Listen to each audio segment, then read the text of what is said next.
ফজরের নামাজের পর থেকে দাঁড়িয়ে আছি।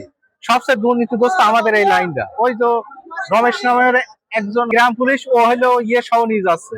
আর এর আগে যারা ছিলাম, ওর ঘরের ভেতরে 50 জন ছিল সমাজসেবা গেটের অফিসে, যারা বসেছিল এবং যারা সিরিয়াল আওতায় ছিল না, তারাও গিয়েছে এইভাবে।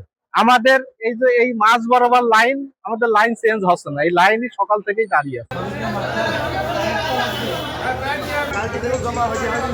ওখানে যাদের তাদের ওখানে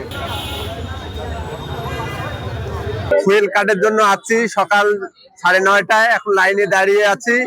আশা করতেছি ফুয়েল কার্ড পাবো, আর ফুয়েল কার্ড পেলে তেল নিতে আমাদের ভোগান্তি হবে না। আশা করতেছি তেল পাবো।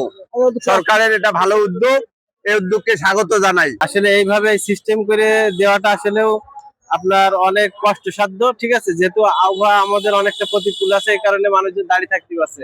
এখনো জমা দিতে পারিনি, সকাল 8টায় এসে এখনো জমা দিতে পারিনি, ঘুরতেছি ফুয়েল কার্ড নেওয়ার জন্য। তবে এখানে দীর্ঘ লাইন ছিল, এখন আস্তে আস্তে আমি আমার কার্ডটা পাওয়ার মুহূর্তে চলে এসেছি। খুব ভালো লাগছে আমার। তবে এখানে কোনো অনিয়ম আমরা দেখছি না। তো এই কার্ডটা পেলে অবশ্যই আমাদেরকে অনেক ভালো হবে।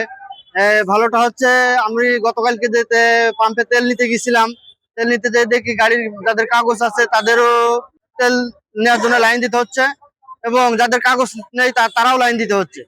তখন চরম ভোগান্তি। এই কার্ডটা পেলে অবশ্যই আমরা উপকৃত হব।